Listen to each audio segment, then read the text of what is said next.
Hello friends, welcome back to learning electronics powered by Electrosoft system. मैं आपका electronics का doctor चेतन कासा। बच्चों, previous lecture में हमने डिस्कस किया था advantages of bifocal course in 12th exam. 12वीं बोर्ड कक्षा के लिए आपका बाइफोकल कोर्स का एडवांटेज क्या हो सकता है, आपके कॉम्पिटिटिव एग्जाम्स के लिए बाइफोकल कोर्स कितना एडवांटेजेस हो सकता है, इसका इन डिटेल स्टडी हमने प्रीवियस लेक्चर में किया था। Now let's move on in detail study of particular bifocal subject that's called as a electronics. हमारे प्रीवियस लेक्चर में मैंने आपको बोला था कि electronics is much better than other subject और उसके एडवांटेजेस हमने डिस्कस किए थे। Now let's start in detail study of bifocal subject that is electronics, or today onwards we are going to discuss in detail of 11th standard so on। आज हम discuss करेंगे 11th electronics का syllabus in detail. बच्चों, already हम discuss कर चुके हैं कि बाइफोकल कोर्स जो होता है, बाइफोकल सब्जेक्ट जो होता है, वो हर एक सब्जेक्ट 200 मार्क्स का होता है, जिसके अंदर 100 मार्क्स का वेटेज थ्योरी को होता है, 100 मार्क्स का वेटेज प्रैक्टिकल को होता है। आज हम जो सिलेबस डिस्कस करने वाले हैं वो रिगार्डिंग थ्योरी पेपर होगा। और जैसे आपको पता है कि थ्योरी पेपर जो 100 मार्क्स का वेटेज होता है, उस थ्योरी पेपर के अंदर 2 सेशन उन्होंने करके दिए। Session 1 for paper first, session 2 for paper second. Paper first for 50 marks, paper second for 50 marks. और ये दोनों पेपर अलग अलग होते हैं। ये दोनों पेपर का जो डिजाइनिंग सिलेबस डिजाइनिंग पैटर्न है, उसके बारे में हम आज डिस्कस करेंगे। स्टेट बोर्ड ने 11 इलेक्ट्रॉनिक्स के लिए आपके लिए जो डिजाइन किया है सिलेबस, जिसके अंदर 2 पेपर है, paper first basic electricity and network theorem और paper second semiconductor devices and circuits. बात पेपर फर्स्ट की जब करें, बेसिक इलेक्ट्रिसिटी और network theorem, basic electricity and component की जब बात होती है, तो पेपर फर्स्ट के अंदर आपको स्टडी करना होगा टोटल 4 चैप्टर। टोटल 4 चैप्टर का ये कोर्स उन्होंने डिजाइन किया है पेपर फर्स्ट के लिए, जिसके अंदर आपको पेपर फर्स्ट का पहला चैप्टर होगा basic electricity and network theorem. Basic electricity and network theorem, अभी तक आप सभी को इलेक्ट्रिसिटी के बारे में पता होगा। आपने स्टडी किया होगा 8-9 स्टैंडर्ड में, प्रीवियस ईयर में, कि करंट क्या होता है, वोल्टेज क्या होता है। लेकिन अभी आपको यहाँ पे स्टडी करना होगा कि वोल्टेज सोर्स कौन से होते हैं। वोल्टेज के सोर्सेस होते हैं, एक एसी सोर्स होता है, एक डीसी सोर्स होता है। सोर्सेस के बारे में इन डिटेल स्टडी आपको करना होगा। आपको यहाँ पे स्टडी करना होगा करंट और वोल्टेज सोर्सेस के बारे में, उसके कंसेप्ट के बारे में आपको यहाँ पे इन डिटेल स्टडी करना होगा। उसके बाद आता है इसी चैप्टर के अंदर सम नेटवर्क थ्योरम। अब नेटवर्क थ्योरम मीन्स व्हाट? आपको पता है कि हम जो एप्लीकेशन रन करते हैं, तो एक सर्किट के ऊपर रन करते हैं, जहां पर नंबर ऑफ वायर्स होते हैं, जहां पर नंबर ऑफ कंपोनेंट्स होते हैं, जहां पे नंबर ऑफ सर्किट्स अवेलेबल होते हैं, जिसके अंदर various components, switches, number of various active as well as passive components are there. और जब आपका सर्किट कॉम्प्लेक्स होता है, वहां पे आपको कुछ थ्योरम एप्लीकेबल करना होते हैं फॉर सिंप्लीफिकेशन पर्पज। और यही स्टडी आपको 12 फिजिक्स या 11 फिजिक्स में यही आपको स्टडी करना होगा। अब ये जो नेटवर्क थ्योरम होंगे, ये नेटवर्क थ्योरम कौन से हो सकते हैं? बेसिक थ्योरम है आपका Kirchhoff's voltage law as well as Kirchhoff's current law. Simple law है किरचॉफ्स का करंट लॉ। क्या है सिंपल लॉ? तो ये आपको यहाँ पे इन डिटेल स्टडी करना होगा। किरचॉफ्स लॉ के साथ आप जब कॉम्प्लेक्स सर्किट की बात करते हो, तो कॉम्प्लेक्स सर्किट का सिंप्लीफाइड सर्किट के अंदर कन्वर्जन करने की जो प्रोसेस होती है, जो एक मेथड होती है, ये आपको स्टडी करना है। और ये भी आपको एक थ्योरम के थ्रू ही पढ़ाई करनी होगी, जिसका नाम होगा Thevenin's theorem as well as Norton theorem. कई बार आपको स्टडी करना होगा सुपरपोजिशन थ्योरम का। आप जो डे टू डे लाइफ में आप सोर्सेस की बात करते हो, इलेक्ट्रिसिटी की बात करते हो, उसके इलेक्ट्रिसिटी के ऊपर जो रन होने वाले एप्लीकेशन की बात करते हो, तो वहां पे एक मैक्सिमम थ्योरम एप्लीकेबल होता है, जिसका नाम होता है मैक्सिमम पावर ट्रांसफर थ्योरम। सो ये जो बेसिक थ्योरम है, किरचॉफ वोल्टेज लॉ हुआ, मैक्सिमम पावर ट्रांसफर थ्योरम हुआ, सुपरपोजिशन थ्योरम हुआ, सो इसका इन डिटेल स्टडी आपको इस चैप्टर में करना होगा, जो आपको बेनिफिशियल होगा फिजिक्स के लिए। चैप्टर सेकंड में हम देखेंगे एसी थ्योरी।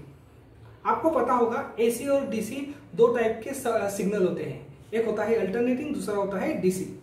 लेकिन यहाँ पे हम इन डिटेल स्टडी करेंगे एसी सर्किट के बारे में, एसी सिग्नल के बारे में। एसी सिग्नल क्या होता है, उसके वेव स्ट्रक्चर कैसे होता है, उसका नेचर कैसे होता है, उसके अंदर कौन से पैरामीटर आते हैं, उसका इन डिटेल स्टडी हमें करना होगा। जैसे आपको पता है लाइट वेव है, साउंड भी वेव ही है। Light and sound both are wave. Light electromagnetic wave है, ओके। और आपका जो सिग्नल होगा ये अल्टरनेटिंग होगा, जिसे साइनोसाइडल वेवफॉर्म कहा जाता है। सो साइनोसाइडल वेव के डिफरेंट पैरामीटर्स होंगे, जिसका इन डिटेल आपको स्टडी करना होगा, जैसे कि उसका पीरियड, उसकी फ्रीक्वेंसी, उसका एम्पलीट्यूड, लाइक दिस। वाह वाह वाह वाह, ये सब बातें आपको यहाँ पे इन डिटेल स्टडी करना होगी, जो आपका 12 का एक पोर्शन होता है। साइनोसाइडल वेवफॉर्म का एक स्ट्रक्चर होता है जो आपको स्टडी करना होगा। उसी के साथ आपको जैसे साइनोसाइडल वेवफॉर्म प्रेजेंट है, वैसे ही कई अलग अलग नॉन साइनोसाइडल वेवफॉर्म भी प्रेजेंट है। सो उसका थोड़ा सा ब्रीफ इंट्रोडक्शन आपको स्टडी करना होगा कि साइनोसाइडल के साथ नॉन साइनोसाइडल वेवफॉर्म कौन सी है और उनका नेचर और साइनोसाइडल का नेचर किस तरह से हो सकता है। इसका स्टडी हम चैप्टर नंबर 2 में करेंगे। चैप्टर नंबर 3 जिसका नाम है इलेक्ट्रॉनिक इंस्ट्रूमेंट्स। चैप्टर नंबर 3 आपको आइडिया देगा Which meter is used for calculating purpose। जैसे कि आपको पता है कि करंट है, लेकिन करंट मेजर किस मीटर से किया जाता है। आपको पता है कि वोल्टेज है, मेरे होम में आने वाली, मेरे हाउस में आने वाली एसी मेन सप्लाई जो हो 230 वोल्ट है, लेकिन 230 वोल्ट में कैसे मेजर करूं। आज के डेट में आपको पता है कि आप इजीली कैलकुलेट कर सकते हो मल्टीमीटर के साथ, लेकिन जैसे कि आपको पीछे पता है कि पहले मल्टीमीटर नहीं थे, पहले एनालॉग मीटर हुआ करते थे। सो एनालॉग मीटर कंस्ट्रक्ट कैसे होते हैं, इसका इन डिटेल स्टडी हमें इस चैप्टर के अंदर करना है। जैसे आपको पता है कि मल्टीमीटर जो होता है, मल्टीमीटर के ऊपर number of meters in one instrument होते हैं, लेकिन प्रीवियस ईयर में हमें एनालॉग मीटर के ऊपर रीडिंग लेना हुआ करते थे, जिसके अंदर हर एक पैरामीटर का अलग अलग मीटर हुआ करता था। जैसे कि वोल्टेज आपको मेजर करना है तो वोल्ट मीटर होगा, करंट आपको मेजर करना है तो एमीटर होगा, आपको रेजिस्टेंस मेजर करना होगा तो ओम मीटर होगा। सो जो वोल्टेज मेजर करना हो तो वोल्ट मीटर, करंट मेजर करना हो तो एमीटर। तो ये करंट वोल्टेज मेजर करने के लिए जो मीटर होंगे ये कंस्ट्रक्ट कैसे हुआ करते हैं, तो उसके लिए एक मैकेनिज्म हुआ करता था, जिसके बेस के ऊपर आप इजीली कंस्ट्रक्ट कर सकते हो वोल्ट मीटर या एमीटर, और उसका नाम है PMMC, जिसका नाम है permanent magnet moving coil. Permanent magnet moving coil के मैकेनिज्म के ऊपर ही हम इजीली कंस्ट्रक्ट कर सकते हैं volt meter, millimeter, like this. So इसका इन डिटेल स्टडी हम चैप्टर नंबर 3 के अंदर करेंगे। सबसे मेन जो चैप्टर इस पेपर से बिलोंग करता है, जिसका नाम है electronics component. Chapter number 4 electronics component. बच्चों, आपने आपके घर में एक रिमोट कंट्रोल देखा होगा, टीवी का रिमोट कंट्रोल, और बहुत बार हमारे भाई के साथ, हमारे बहन के साथ जब झगड़ा होता है तो हम उसे क्या करते हैं, फेंक देते हैं या उसे खराब करते हैं। आपने खराब हुआ रिमोट कंट्रोल रिमोट देखा है, आपने उसे कभी खोल के देखा होगा तो उसके अंदर एक ग्रीन कलर की एक प्लेट होगी, जिसके ऊपर नंबर ऑफ कंपोनेंट्स फेड की होगी। ये सब कंपोनेंट जो होंगे, ये सब कंपोनेंट बिलोंग करते हैं इलेक्ट्रॉनिक्स कंपोनेंट को, जिसके अंदर को आपको अलग अलग कलर कोडिंग वाले रजिस्टर दिखाई देगा होंगे। थोड़ा सा ब्लैक कलर वाला आपको कैपेसिटर या ब्लू कलर वाला आपका कैपेसिटर दिखाई देगा होगा, कहीं रजिस्टर आपको दिखाई होगा, कहीं आपको इंडक्टर दिखाई दिया होगा, कहीं आपको ट्रांजिस्टर दिखाई दिया होगा। सो इलेक्ट्रॉनिक्स कंपोनेंट का इन डिटेल स्टडी आपको इस चैप्टर में करना है।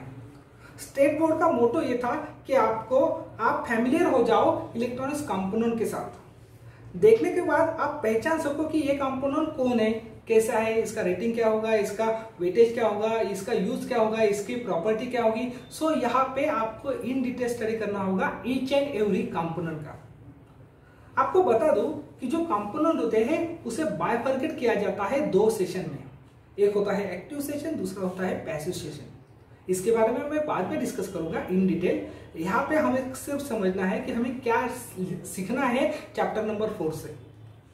तो चैप्टर नंबर 4 से आप सीखोगे कि पैसिव टाइप के जो कंपोनेंट होते हैं, जैसे कि रजिस्टर, आपने देखा होगा एक छोटा सा सेमीकंडक्टर का जैसे छोटा सा बारीक सा ओवल टाइप में एक कंपोनेंट होता है जिसको 2 टर्मिनल होते हैं और उस कंपोनेंट के ऊपर कलर कोडिंग की जाती है। अलग अलग कलर के बैंड्स उसके ऊपर आपको दिखाई देंगे।